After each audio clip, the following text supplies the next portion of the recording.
Salut à tous, aujourd'hui on va parler de l'influence des jeux vidéo dans la vie. C'est quelque chose qui relève beaucoup de points positifs et négatifs visibles de nos jours.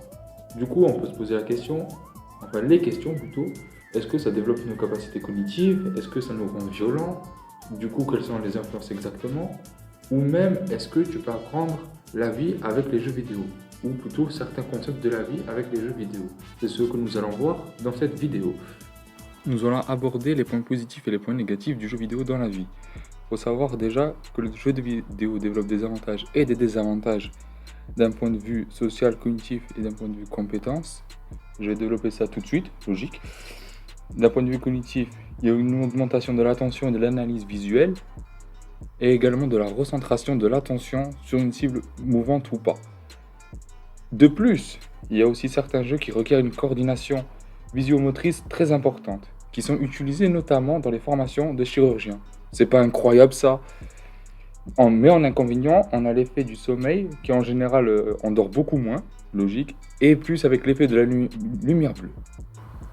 D'un point de vue de compétences sociales, on a l'augmentation de la communication, notamment dans les jeux en ligne, où il faut faire preuve de stratégie, de résolution de problèmes ou de réflexion, ou d'esprit d'équipe, ou même de team leader. Ce qui augmente aussi la créativité et les réflexes dans un jeu donné. Cependant, en désavantage, ce qui est logique, c'est qu'une risque d'addiction, de dépendance, et même parfois, quand c'est des jeux en ligne, l'influence de l'équipe, le fait que par exemple le personnage il est nul, ou le coéquipier il est nul, ou les deux, et du coup ce qui permet d'avoir des réactions excessives. Exemple, LOL. Je n'ai rien d'autre à dire dessus. Le jeu vidéo lutte aussi contre la dépression, l'isolement, etc. et procure un sentiment de satisfaction avec la dopamine, etc. lorsqu'on réussit un niveau ou quand on arrive à battre un boss sur lequel on a galéré. Mais c'est une arme à double tranchant, c'est-à-dire qu'il peut y avoir un risque d'isolement social, une hygiène de vie négligée, etc.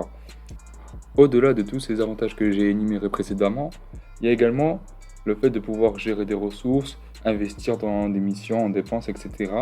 Gérer ses bâtiments, exemple de Clash of Clans, ce qui est pas mal. Ça peut t'apprendre pas mal de choses dans la vraie vie, apprendre à gérer ses dépenses, etc. Mais également le fait de pouvoir développer les personnages avec l'XP, améliorer tes stats, ce qui est plus ou moins représentatif dans la vraie vie.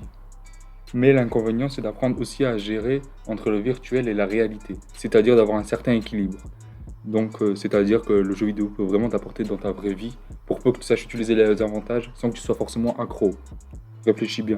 Là, maintenant qu'on a vu les avantages et les désavantages du jeu vidéo sur l'influencé, nous allons voir un petit peu du côté de l'influenceur, c'est-à-dire ceux qui conçoivent les jeux, qu'est-ce que ça leur apporte de manière concrète. Déjà, il faut savoir de manière globale qu'il y a toujours un intérêt derrière le fait de faire un jeu, il y a toujours des intérêts économiques, marketing, etc. Ce qui est logique. En guise d'exemple, celui qui a inventé la télé, par exemple, il a interdit à ses enfants de la regarder, car il connaît les conséquences et les risques de celle-ci. Déjà, donc ça c'est un vrai exemple par contre. De manière générale, leur but principal, c'est de fidéliser leur communauté et leur faire consommer leur temps et argent à leur application, que ce soit avec des skins, avec des passes, etc.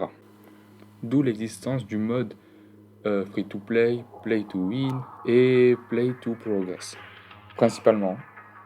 Déjà, le mode free-to-play, c'est un mode dans lequel le jeu est vraiment gratuit et que tu peux avoir une bonne expérience sans forcément payer. Le pay-to-progress ou accelerate, c'est un mode dans lequel tu vas payer un petit peu pour pouvoir progresser plus vite que la majorité des joueurs. Mais ça ne veut pas dire que tu vas être plus fort que eux. Par exemple, avec Clash Royale ou Clash of Clans. Ensuite, il y a le pay-to-win. C'est vraiment le pire des modes, franchement. C'est dans lequel tu vas payer un pass ou quelque chose de spécifique pour pouvoir gagner à 90% des cas, ou quasiment 100% pour ceux qui ne payent pas. Évidemment, ça donne vraiment un gros avantage par rapport aux autres. Avec l'exemple du Gong Keeper et plein d'autres. Enfin, ça pour dire que c'est vraiment le pire mode qui existe et que le mode free-to-play c'est très bien, ou le pay-to-progress.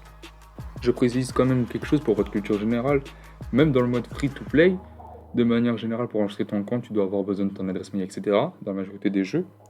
Et je précise qu'en général, l'entreprise elle doit y gagner quelque chose. Il y a deux manières de le faire. Soit tu utilises les skins, les achats intégrés avec des skins ou autres, Soit quand le jeu est totalement gratuit, logiquement, si quelque chose est gratuit, c'est que c'est toi le produit.